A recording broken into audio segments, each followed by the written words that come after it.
MOSFETs, MOS field effect transistors. So MOS is that simply is metal oxide semiconductors. So three structures of a device. So you have metal, which is purely conductive. You have oxide, which is a very good insulator. And then you have semiconductor, which is semiconductor, not a very good insulator, not a very good conductor, but we make semiconducting materials to be good conductors by doing impurity.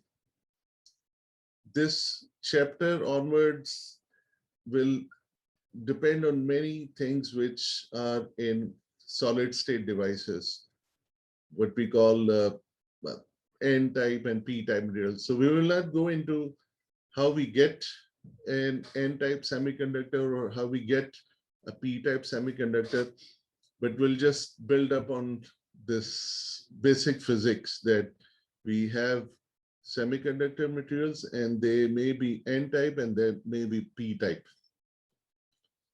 N-type means they have excess electrons in them, and P-type means they have excess holes in them.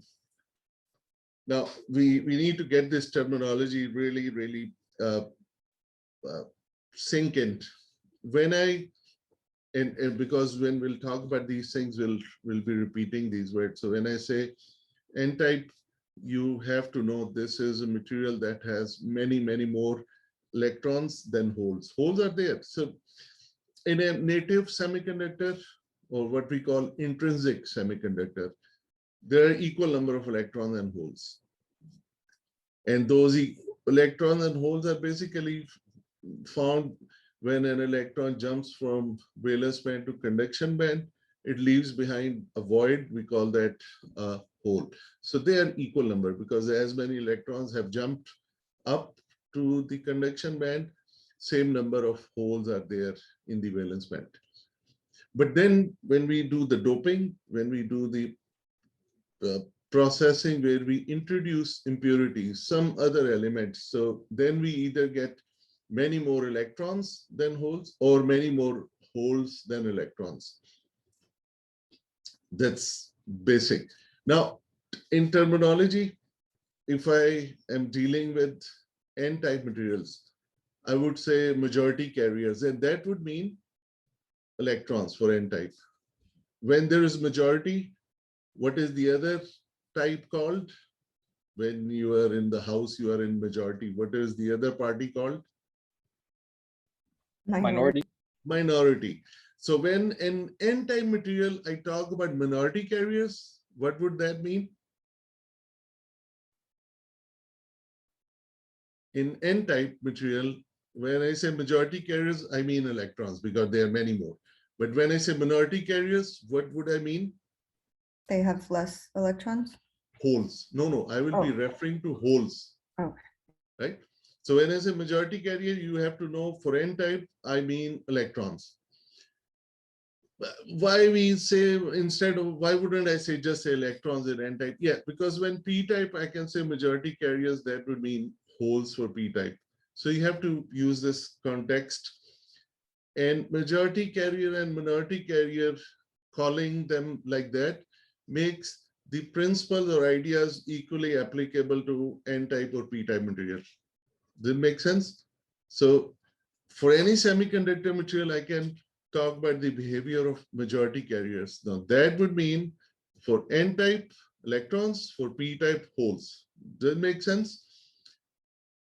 And why I'm talking, it will become very apparent soon when we look at MOSFETs. So what we will do is we will look at the structure of MOSFETs, transistors. So at the end of the day, these are transistors we are talking about. And transistors, there are two major types of transistors. There's one type is what I'm sharing with you right now. Look, this goes to sleep.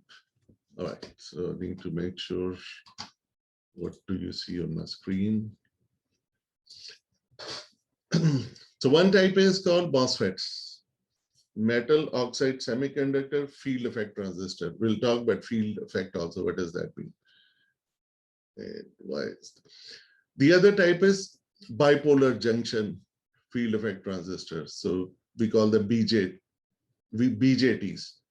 not field effect, BJTs, just bipolar junction transistors.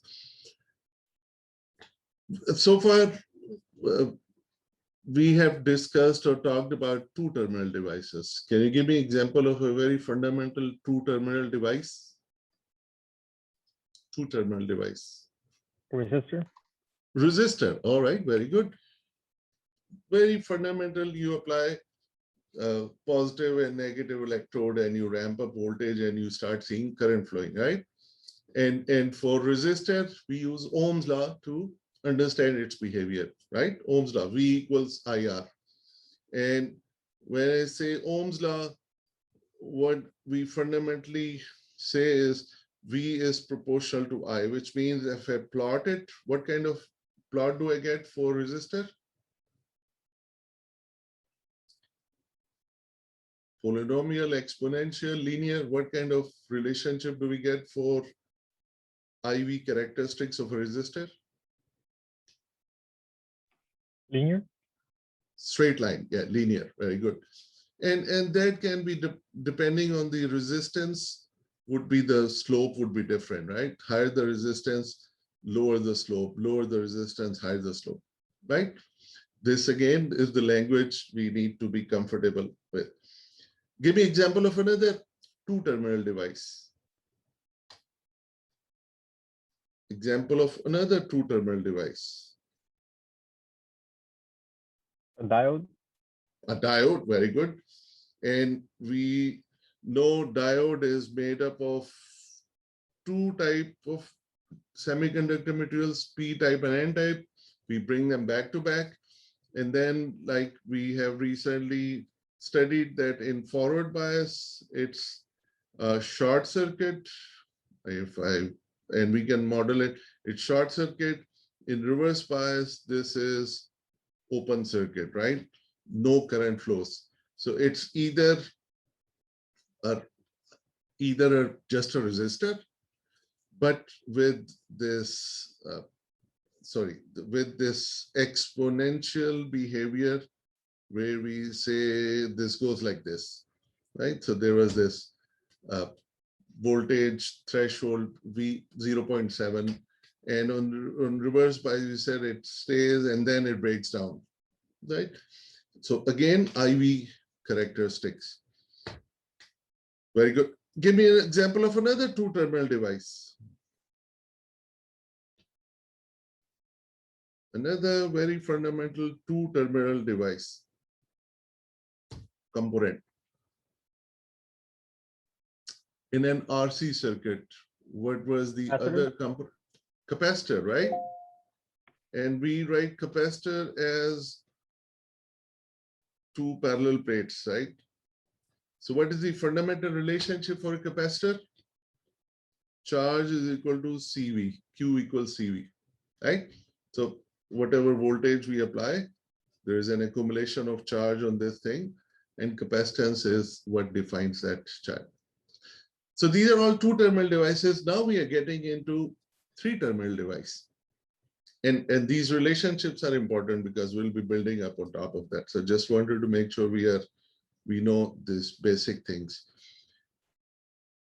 A three-terminal device is where we use the third terminal to control resistance between two terminals. So if I just make a block diagram, I would say, okay, this is a resistor, but I have a way of adding another third terminal to control how does this resistance behaves.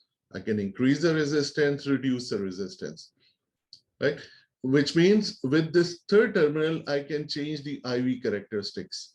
I can change the current voltage characteristics of this device, what we call transistor.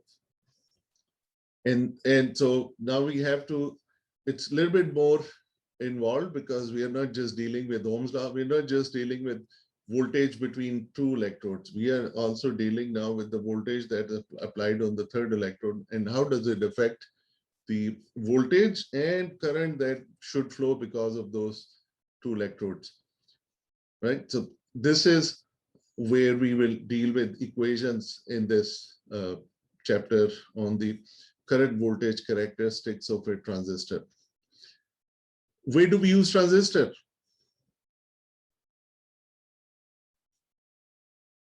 Where do we use transistors? Why do we use transistors? We use transistors for amplification. That's most fundamental use. We use transistors as switches, right? So with third terminal, you can increase the resistance, like huge resistance, which means it becomes open circuit, which means low voltage. Or you can reduce the resistance, high current, which means, so you can control digital two values, even more values, but we just stick to two values. So you can create, number one, you can do amplification. Number two, we can use it as a switch. You walk into the room, what do? We flip the switch. What does that switch do? From an open circuit, it closes the circuit and your fan starts running, your lights turn on. That's exactly what a transistor does. Now, amplification. So we have to understand how do we get linear amplification and what are non-linear behaviors of transistors. This is what we will study as well.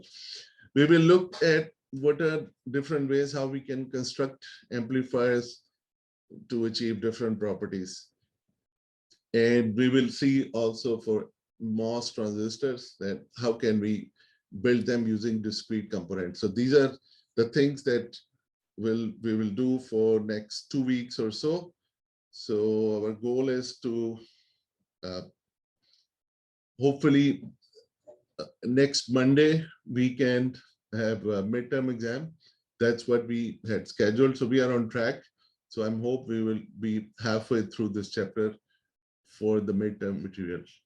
All right, questions? I had a question about the midterm. Right. What is your format for your exams? I'm not for your midterm exam, or Right. like would it be on So lockdown? it would be all right. So let's think about it. Give us a day. I was hoping that we can make you do the things in real time with the responders lock-in browser, but you have to calculate things and upload things. Maybe you have to take pictures, or maybe just give us the answers and show us key steps. So we'll work on that. We'll get instructions to you in a day or so. We have a week for that, right? But it will cover whatever we have done, the theory, the calculations, all the things that we have been doing here. All right, so now we have a vague idea. Yes, ma'am. Will we have a study guide for the exam? You have all the lectures. Okay, so We we'll have just a review book. it. Yeah. So, but whatever we do here is part of it. Whatever we refer to in this class on videos, that's part of it. And you have seen I'm following the book, so there's very few things I've brought from outside. If we had needed to build some background, like today, we'll look at some of the things that we haven't talked about, but we have to build up on those. All right, so now 3-terminal device, how do I depict, how do I write? So this is the symbol that we use for transistor. What we are showing here, and now we'll get into it, how it is actually physically made. So what we see is we have two parts, source and drain. When it says D would mean drain here. It's not a diode. When we talk G, that's ground, or when we write S, that would mean source. So these are the two terminals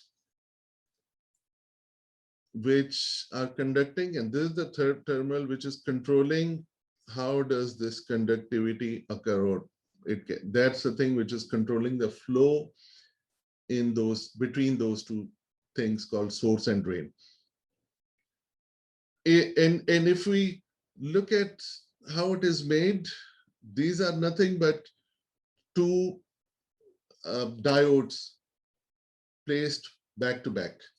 And why we do that? Because they can be, if you can make diode, you can make two diode together, and then you can make billions of those things on a single silicon wafer, and in their package into single integrated circuit, that black thing that you get right in your circuit. We prefer MOSFETs on bipolar junction transistors, and we'll see why is that.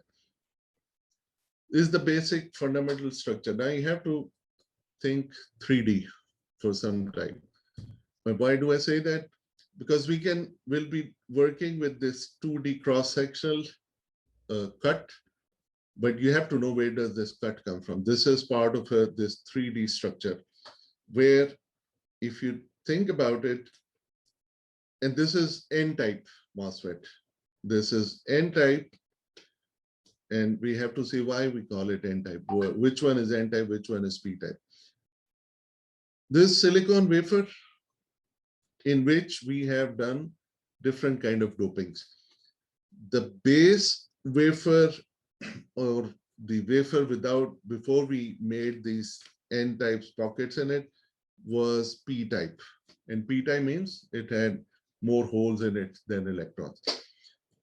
Then what we did with some silicon fabrication process, we have doped this region where we have introduced some other elements which has excess electrons in it. And they have created this smaller region which has many electrons than holes. I'm just going to write E and H. And so we call it N-type. So think about a whole, I don't know, swimming pool maybe, but swimming pool is too fluidic, water is too fluidic.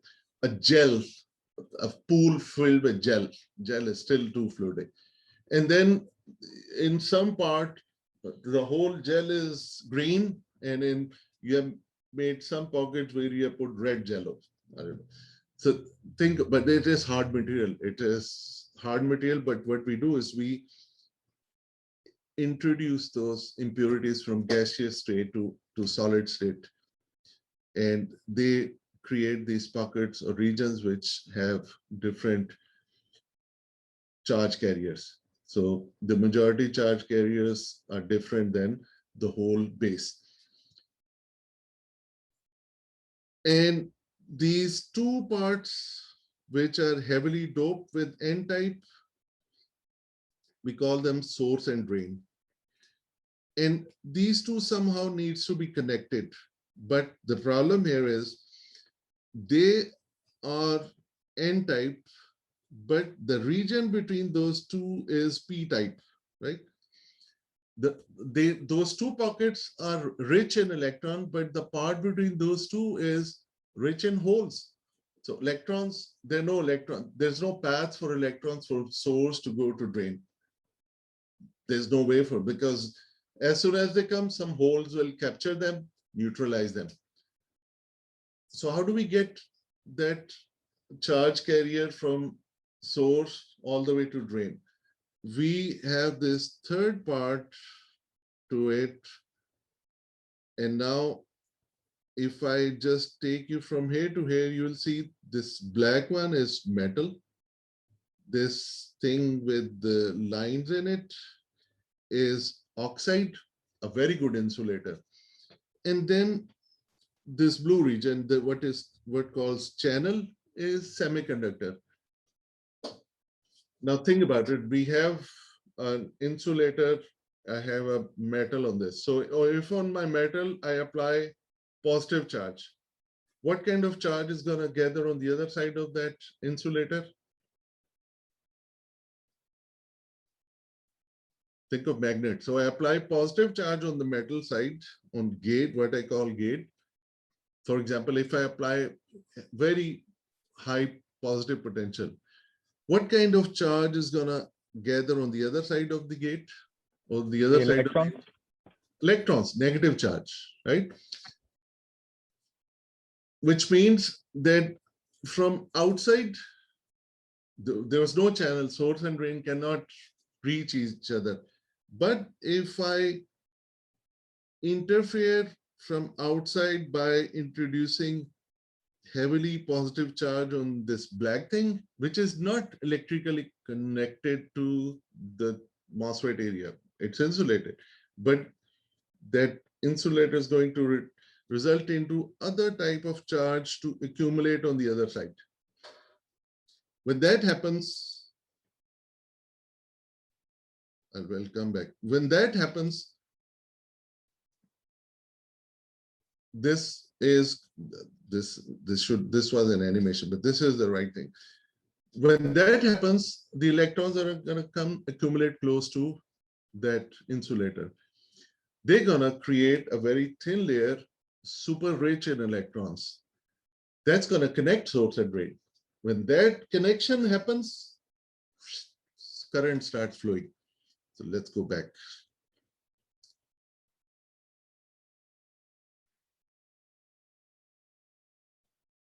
Two N-type dope regions. There's a silicon dioxide, which is a very good insulator, which is separating source and drain. On top of source and drain, we have put a metal plate, which is a very good conductor, and that is called gate. So there are 4 parts to it, because we have to bias the body also, but we ignore it. We take it as ground. We call this type as enhancement mode, and we'll see what is the significance of enhancement mode later on. But the basic structure is here: gate, source, and drain. The voltage applied on the gate defines the current between source and drain, right? You can relate to that now. The voltage that's applied on the gate defines the current between source and drain, and that voltage on the gate defines a channel. So we use the word channel, which is nothing but pushing majority carriers away close to the insulator and having much more higher concentration of minority carriers.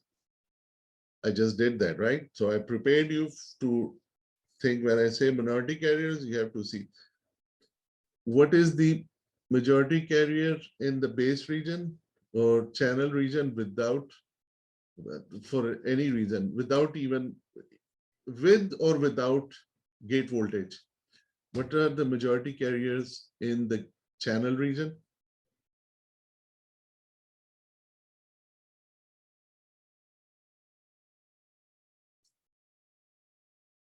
What are the majority carriers in the channel region?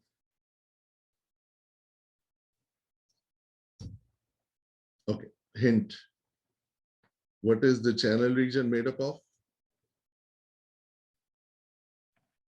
The P-type material? So what are the majority carriers in the channel region? P-type material?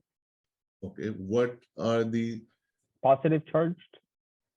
majority charge carriers? In P-type, what are the majority charge? Nestor, were you with us at the start of the lecture? Yes. All right. So we talked about majority and minority charge carriers. In P-type material, which one are many more? Holes or electrons? Holes. Holes. Alisa, don't be afraid. Repeat after me, all of you. In N-type materials, electrons are many more than holes. Repeat in your own mouth. You don't have to speak it up. In P-type materials, holes are many more than electrons. So who's the majority? Who's the minority? You should, like, just a simple thing. Now let me ask again. What are the majority charge carriers in the channel region?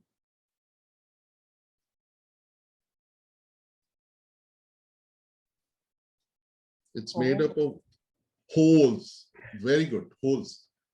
Be confident. All right.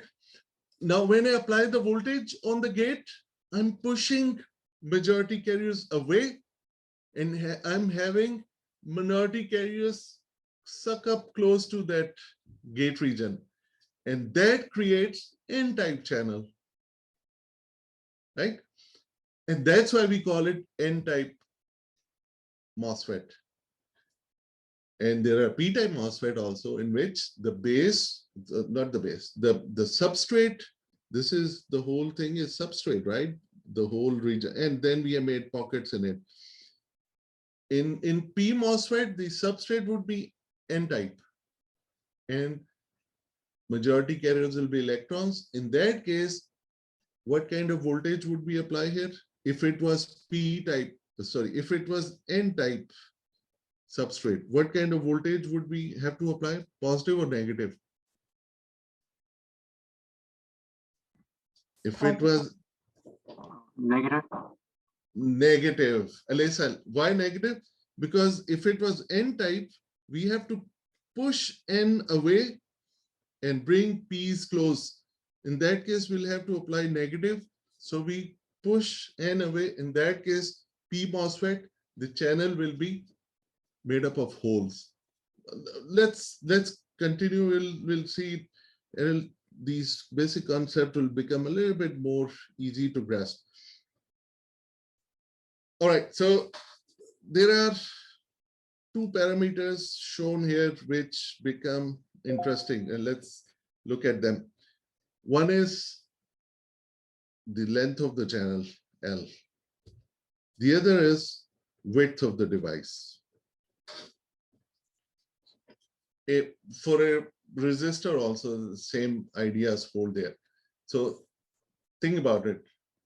If you have a conductor of 1 by 1, I don't know, 1 by 1 centimeter, and you have a conductor of 10 by 10 centimeter, which one will have more resistance?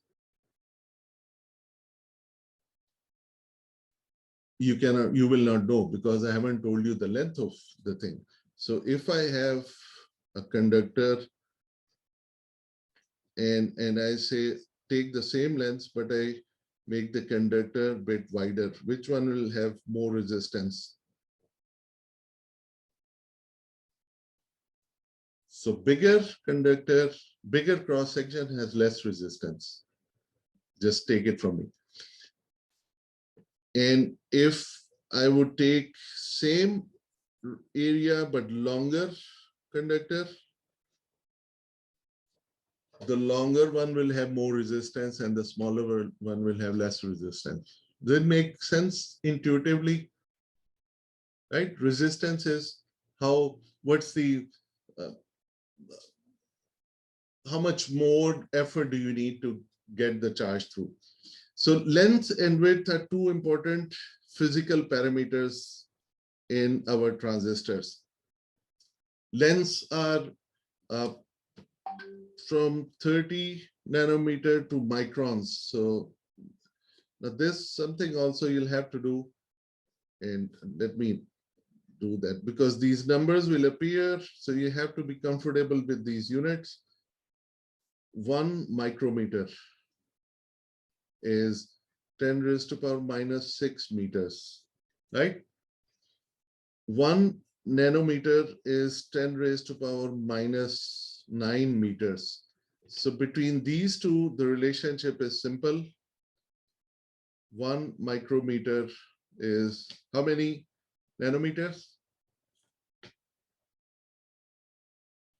So if I have to write down micrometer and nanometers, how many nanometers would be there in 1 micrometer?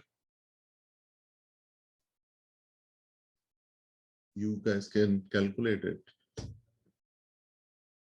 What's the difference between these two going from micrometer to nanometer? -3. 1,000, right? So we are dividing another 1,000 to go from here to here. So there are 1,000 nanometers in 1 micrometer. So if I write 0.1 micrometer, And if I write 100 nanometer, are they the same?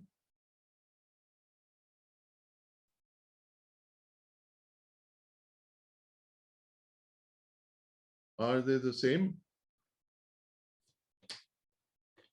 I just told you this. So if I divide it by 10, what do I get? 0.1 micrometer is equal to 100 nanometer. Aristo, I cannot see you. Alfredo is also like Scott. All right. Lady and gentlemen, help me here. I just told you this, but is this valid here? Yes, it is. Be with me when if I write micrometer or nanometer, you should be able to easily see what does that mean. So length of transistors is from 30 nanometer to micron. And the width is from 50 nanometer to 100 micrometer. So wide range is what we get in transistors.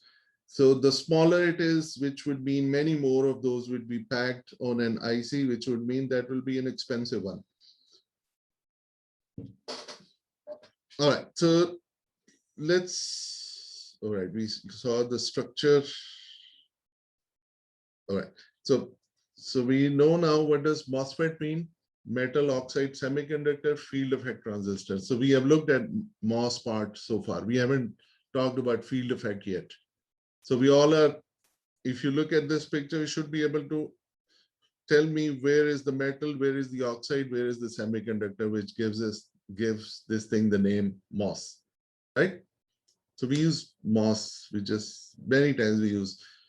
So this is exactly what you have when you say CMOS devices or CMOS chips. Complementary metal oxide semiconductor comes from this line here, metal oxide semiconductor. What is the role of oxide here?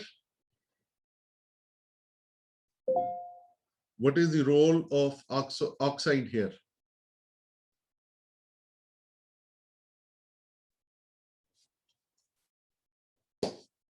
I just told you, what is the role of oxide in a MOS, in this MOS structure?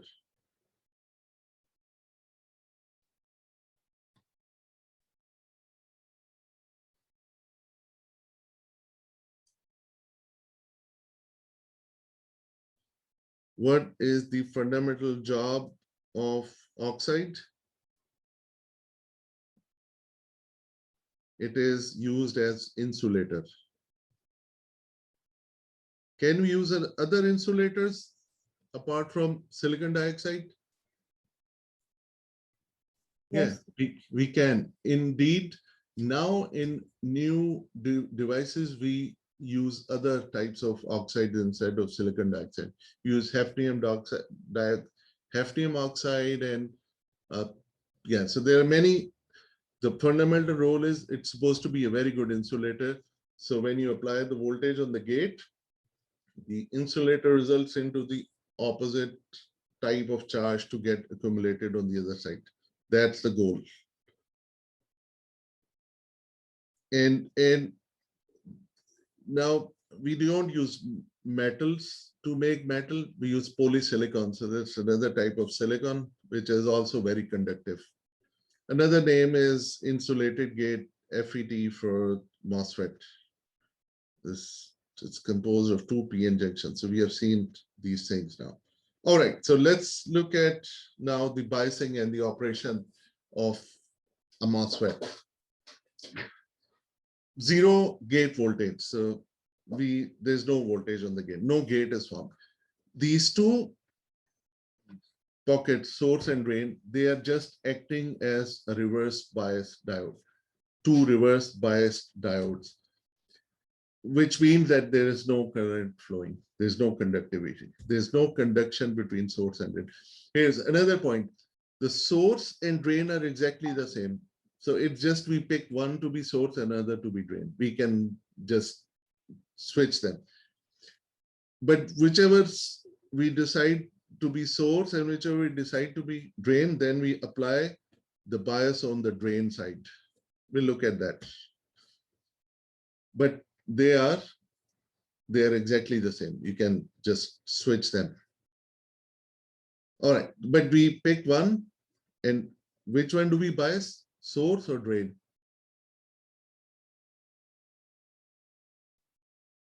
So you have to remember the current, direction of current we take it is always against the flow of current, flow of electrons. In devices, we take the current opposite to the flow of electrons. So we make this positive bias and we ground this. So which means that electrons would be flowing this way and we take current to be going this way, right? So we take source to be from where the electrons are flowing to the other side, but we take the current, we show the current flowing to the opposite side, opposite direction of the flow of electrons. All right, so when there's no voltage, there's no conduction, and there is very high resistance between source and drain.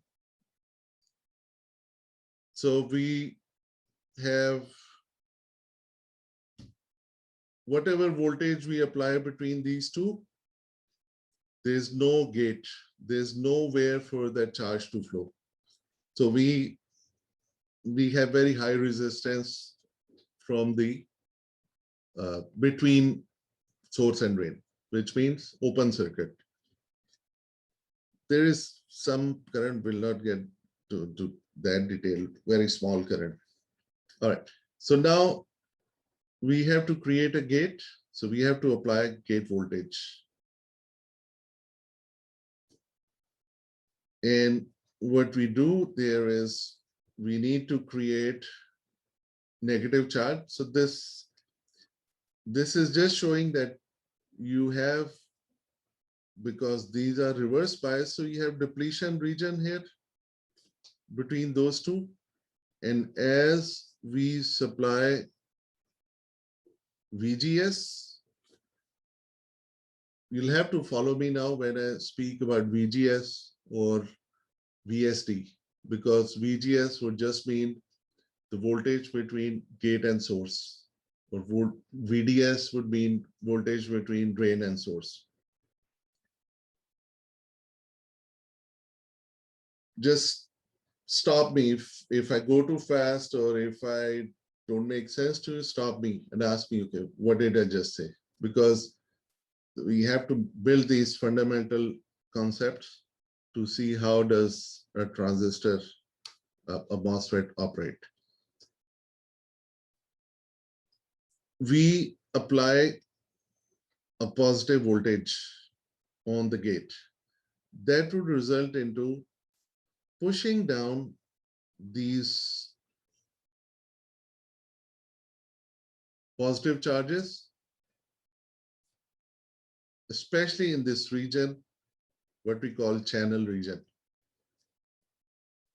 It would repel those holes away from the region right under it, and we get a region which is depleted of holes. But what it is doing is the electrons that were there are still going to stay there, which means in that region now overall electrons have become available. So they're bound negative charges which were there on the structure, they stay behind and they become uncovered because holes were there to neutralize them, and there were many more holes which are now pushed away, resulting into those negative charges become available. Now electron will get attracted from the rest of the area to this region. So ultimately what we are getting is, first step, holes get pushed down because of positive charge. The negative charges that were there become uncovered. We use the term uncovered because now they are not being neutralized by holes that were all around them. Fourth step is that electrons from this substrate have started getting attracted because of the positive charge on the other side of the insulator. Are you with me so far? When I say insulator, you know what I'm talking about. When I say gate, you know what I'm talking about.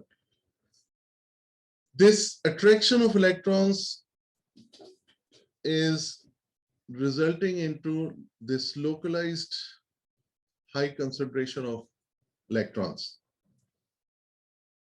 And what we are getting in that very small region right below insulator is a kind of an N-type region formed there. So it's N-type region, which is N-type means high concentration of electrons that connect source and drain. That connection between source and drain would now mean the current can start flowing from source to drain. Electrons can start flowing from electrons can start flowing from source to drain, and we take the current to be opposite of that. Right, so this is positively charged, which means this is ground, so electrons would be flowing there, and we take the current to be in the opposite direction. So this N region is providing a path for the current flow between drain and source.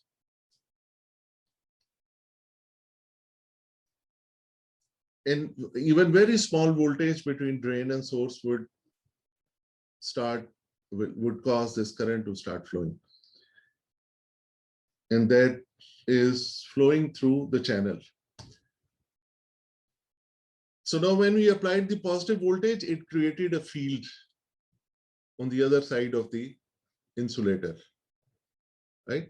So when we applied this positive voltage, I'm going to use the blue one, this positive voltage on this black side, that created a field on the opposite side for these electrons to come close and form the channel. So hence, field effect, right?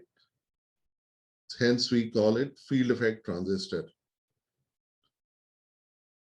When that path created, this path or this channel was N-type, so we call this transistor as N-type MOSFET or just N MOSFET.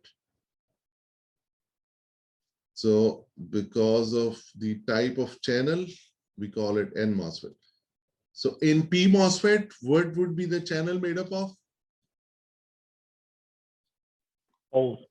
Holes. And in that case, the substrate would be then made of, it would be N-type. In this case, it was P-type. In P MOSFET, it would be, the substrate would be N-type. And holes will come close to this area to create channel. All right, so we have to just remember these few things, which hopefully have helped you see the framework of how it is designed and what are all the parts of it. So an N MOSFET is made in P-type substrate and vice versa. So P MOSFET is made in N-type substrate. And we create the channel by inverting the surface from, now I'm talking about this case. So we create the channel. This now is the channel length. So we create the channel by inverting the surface from P to N-type. So we are inverting the type. So that's why we call them this channel area to be inversion layer also. So channel inversion layer, it's the same thing, but because we are inverting, we call it inversion. All right, so now a few things about how we bias it or how we operate this thing. We haven't, we'll look at just the IV characteristics and then we'll start building circuits, but let's see what are the different parts that go into that. Threshold voltage. All right, so for diode, we were using VT, and I was thinking maybe I was calling it threshold voltage that time. That was thermal voltage. So please forgive me if I called that threshold. So VT in diode was thermal voltage, which had the value KT by Q. Now, when we speak VT in MOSFETs, no, we will not be talking about thermal voltage. We'll be talking about threshold voltage. This is the right use of VT here. This is not KT by Q when we talk about MOSFETs. This is not thermal voltage we are talking about. Can we also use VTH? No, we will not be using VTH. We'll use just VT for threshold voltage. So yeah, different texts. Some places they use VTH also for threshold voltage. Here, we will use just VT to mean a voltage at VGS, the minimum voltage that's required to create the conducting channel between source and drain. So yeah, we generally said, okay, you apply a voltage to create channel. What voltage? So that's a minimum voltage that's required to turn it on, right? That VT is the minimum voltage that's required to create the conducting channel between drain and source. So this is given by the manufacturer because it depends on the physical parameters of device. And this is the voltage at which we'll have sufficient number of these charges close to the channel that can start creating a flow of current, right? So this VT is which would result into the sufficient number of mobile electrons accumulated in the channel region to form a conducting path. We call it threshold voltage.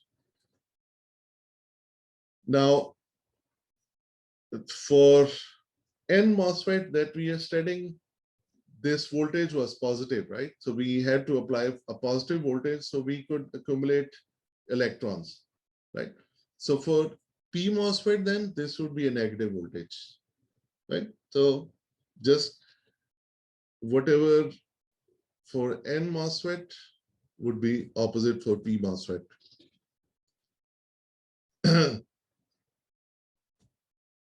Now, we apply some voltage at the gate. We apply VGS, right? So VGS has to reach at least threshold voltage before conduction starts, right? So now, what is the actual voltage then we are interested in? We call it overdrive voltage. So that's the voltage when the function actually starts. When it actually turns on and starts conducting. So that's nothing but VGS minus VT. You with me on this? So whenever we talk about, we write overdrive voltage, and that's always the actual gate to source voltage minus threshold voltage, which is voltage for that transistor, which comes from the manufacturer. And then we have to crank up at least the gate source voltage at least more than threshold voltage. So now the effective voltage that's cranked up on top of threshold voltage is the voltage that's ultimately going to matter for us. And that's written as overdrive voltage. So far with me? Another thing is the capacitance. And capacitance is like for any capacitor. So here we have oxide, which is resulting as a capacitance. Now, okay, this is again something interesting we need to see. So when we say MOS, metal oxide semiconductor, so this is nothing but acting as a capacitor here. There's insulator and there are on both sides, there are conducting parts. So this is a parallel plate capacitor, just like we use a capacitor two-terminal device. And there at the start, we said, okay, that's Q equals CV. That's how we get the charge for a parallel plate capacitor. So MOS region acts as a parallel plate capacitor. So simple relationship of capacitance is this guy as well, right? So then Q equals CV. We're going to use all these now to get the IV characteristics of a MOSFET. First, we will see for small VGS, and then we'll see if you apply high VGS, what is the difference. And the field here in this case is created vertically from this direction to this direction, right? And that field controls the channel, how big of a channel we get. So we need to know the capacitance and the effect of VGS in the form of capacitance on the channel or the device operation. All right, questions so far, because now we're gonna start stitching things together. Now, when there is no voltage between source and drain here, when we have not applied any voltage between source and drain, which means there is no voltage or bias effect from both sides, the channel is pretty uniform. The channel that form is pretty, which means the VGS is equally distributed and causing a similar, very, very well-defined channel across the whole length L, right? So this is the length L, right? So, but ultimately we'll get somewhere where we say, okay, if we apply a big enough VDS, it's gonna start changing the channel behavior. It's gonna start skewing the channel larger on one side, the thicker on one side and thinner on one side because of the negating effect of the drain source voltage. So there will be an effect of drain source voltage VDS on VGS. But let's start with small effects and then we'll build up on top of that. So when we apply very small VDS, what happens? Don't get scared from this relationship. I'll walk you through how do we get there. When there is small VDS like this, VGS is pretty uniform.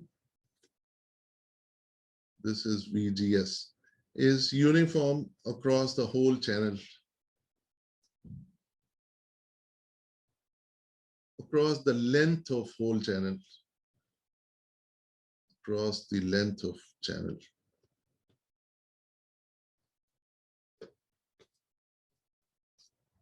All right, so and VGS is greater than or equal to threshold voltage for the basic operation.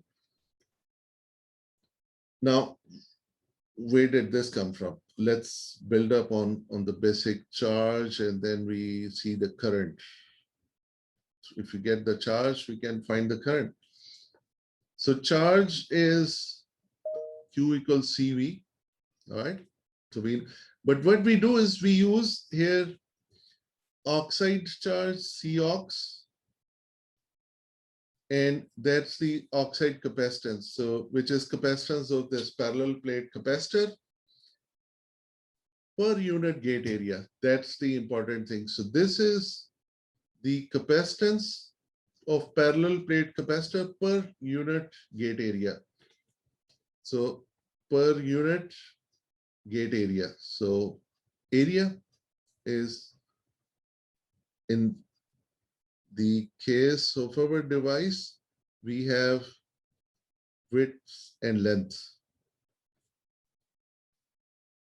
So if I were to plug in this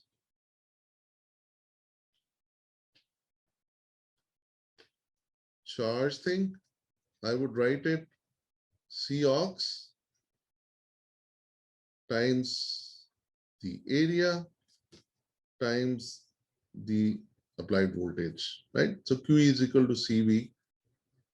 Now this guy is the capacitance per unit area. So I have to get the whole capacitance, I have to get this. And I get times V overdrive or effective voltage. So they both are part of it. And here we know the capacitance of parallel plate capacitor or any capacitor is the permittivity divided by the thickness of the difference between two parallel plates, the distance between two parallel plates. And permittivity is known that this is permittivity of absolute permittivity multiplied by a factor. So in this case, that's 3.9 for silicon dioxide, that's 3.9 epsilon naught. And there is a specific value for that we get in farads per meter. And here TOX is the thickness of oxide for our MOS. Now, for TOX of 4 nanometer, if you calculate that, we get COX to the, here I have this one. So for TOX of 4 nanometer, we can easily find out COX is 8.6 times 10 raised to power minus 3 farad per meter square. But we use micrometer square in our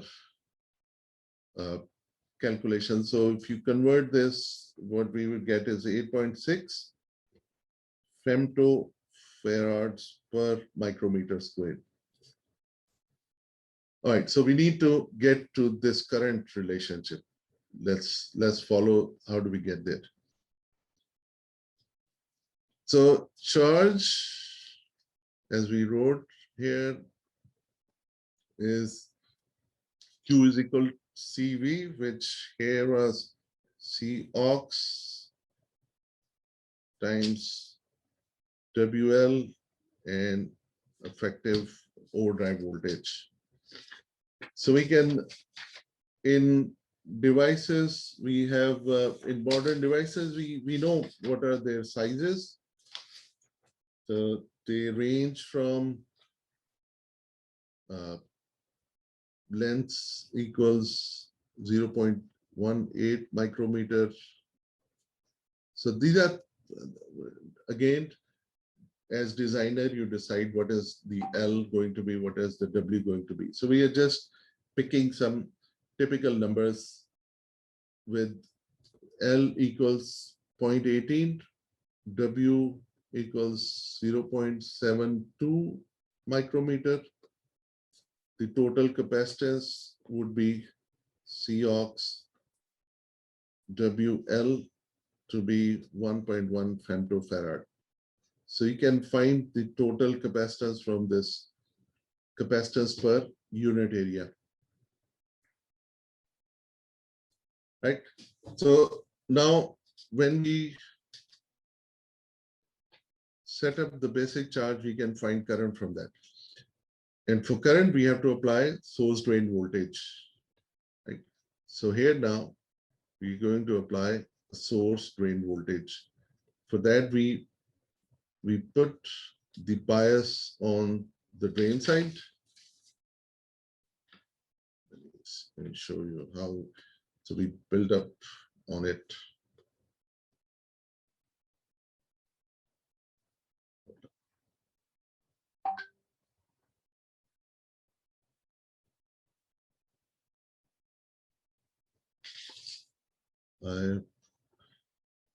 Let's modify this figure. So what we would do is on the drain, we apply, so ignore this. So we apply a bias, VDS, right? And VGS is already there. And of course, we would use overdrive voltage for that. And now the first case we say, okay, we apply a small VDS here. So the current should start flowing. And that current is what we're gonna ultimately get to this.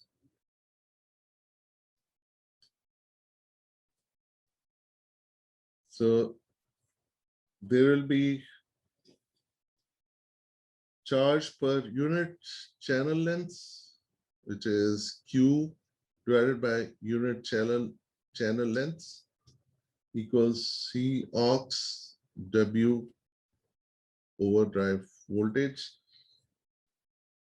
And small VDS results into a field applied across the length. And that's what we can find from the voltage DS across the whole length. Another parameter that we need to find, it's called the drift towards the drain, the velocity, drift velocity.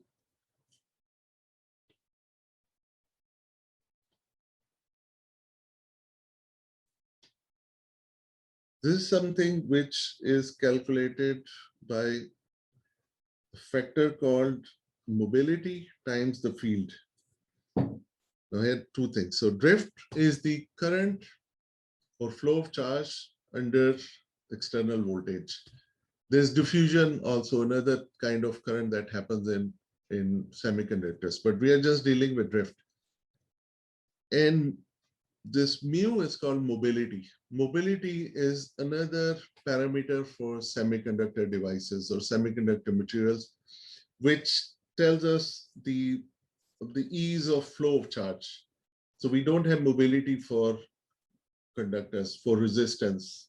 We have mobility only in semiconductor materials. And mobility is written as mu.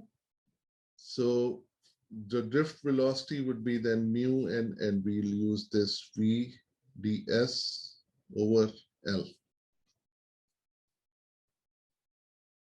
So this, when we bring it all together, what we have is the current is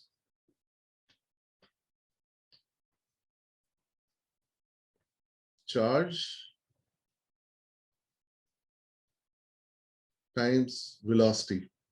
And velocity here is mu n E.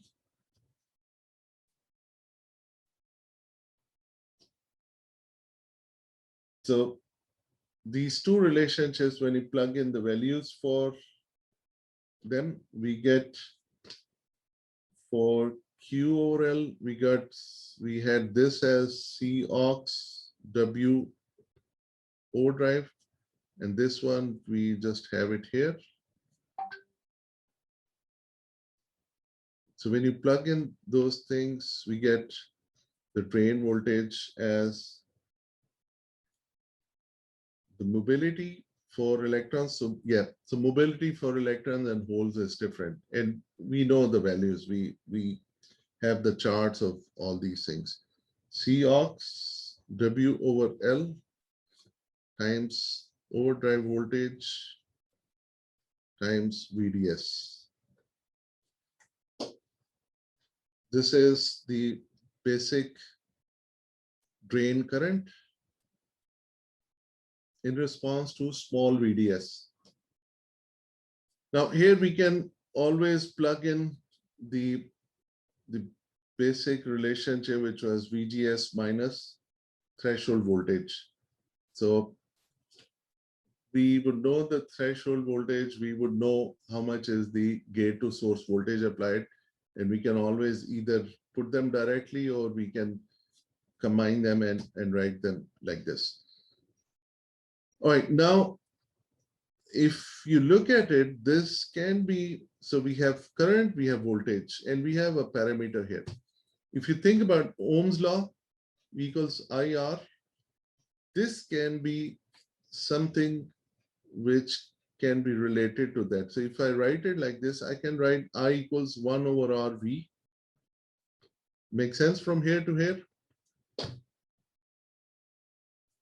Are you with me or am I going too fast?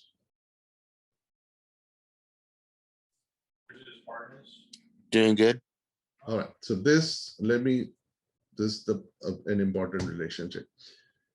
Now, if I compare it with Ohm's law, this portion can be written as, can be equal to 1 over R. Now, 1 over R is what we write as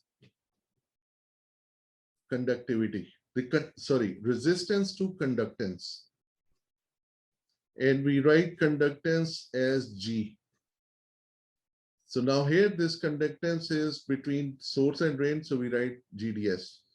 So now I can take this part, and that is my conductance because of small drain to source voltage. So I can write GDS equals, just plug out that part, and that's a factor which is important for us. So conductance for a transistor is an important parameter, and we can see it depends on 3 parts: the mobility times the capacitance, the physical part, width and length, and the overdrive voltage, which is another way of saying difference between gate to source voltage minus threshold voltage. So this is this comes from the fabrication parameters. So when they fabricate a device, so we know what kind of mobility we get because of what kind of doping we do or what kind of dopant we use. So that's in the design. The oxide capacitance is the permittivity of the material, silicon dioxide in our case, and the thickness of oxide, how thick it is. So these are fabrication parameters, how we make, so we know how much whatever going into that design. So this is a physical parameter, right? So, and that is then proportional to both of these. So we call this as process transconductance parameter, and we write as Kn prime mu n equals oxide capacitance, and we call it process transconductance parameter.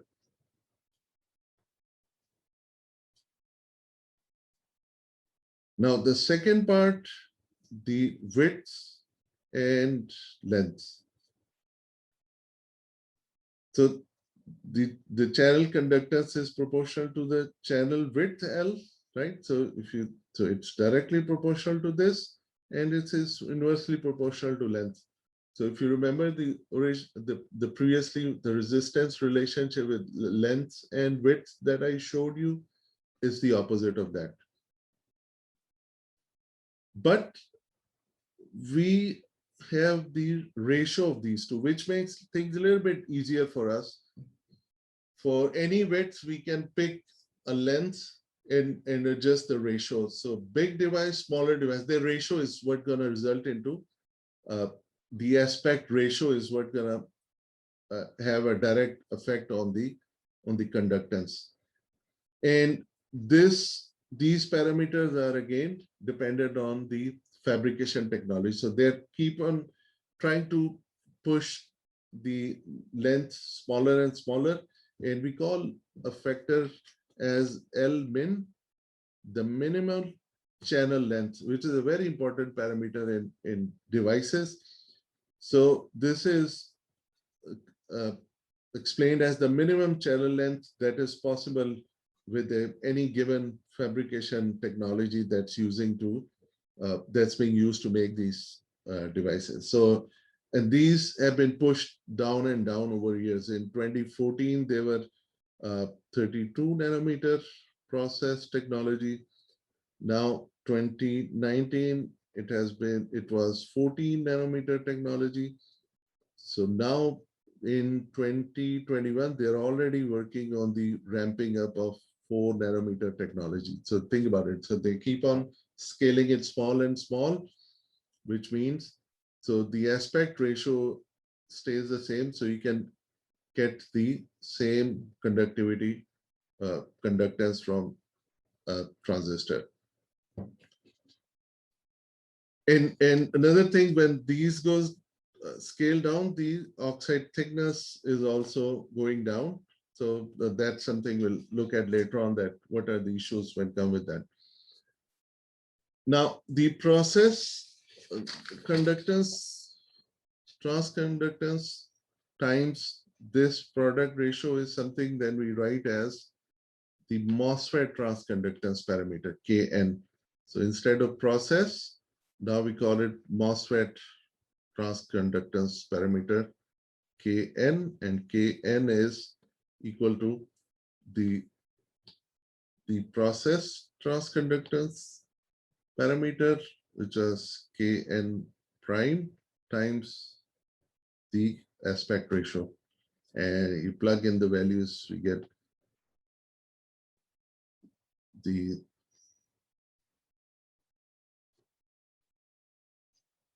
so, which means that this guy can directly simplify our relationship. If we are given MOSFET transconductance, just plug in there and we can find conductance from that. And if you get conductance, you can find the drain current. So as we have come down, when we are calculating these things, we'll go back and plug in the values to get to the drain current.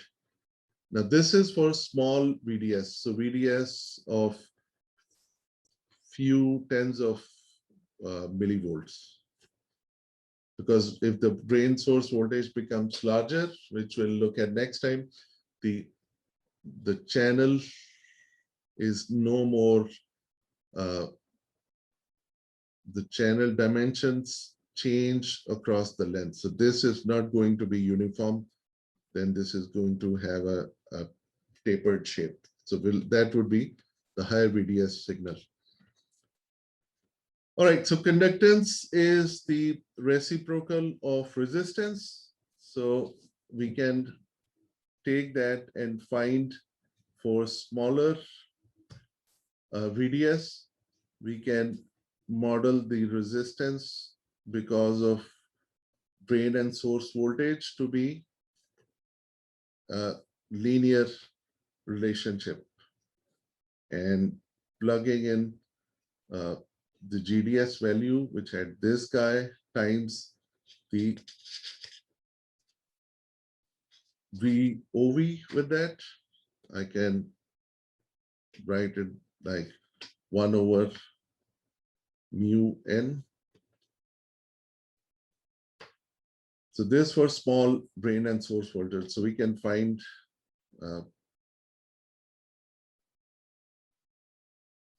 resistance because of small VDS. VOV, which we can also write as VGS minus VT. So this tells us that the ID versus VD is a function of the gate to source voltage, which comes from here. So this tells us, let me just break it down. So VOV equals VGS minus VT. I can then relate it with the gate to source voltage, which we are applying as VOV plus VT. So this resistance is then inversely proportional to this voltage. So if I were to plot it, what we are getting is an ohmic relationship for small VDS.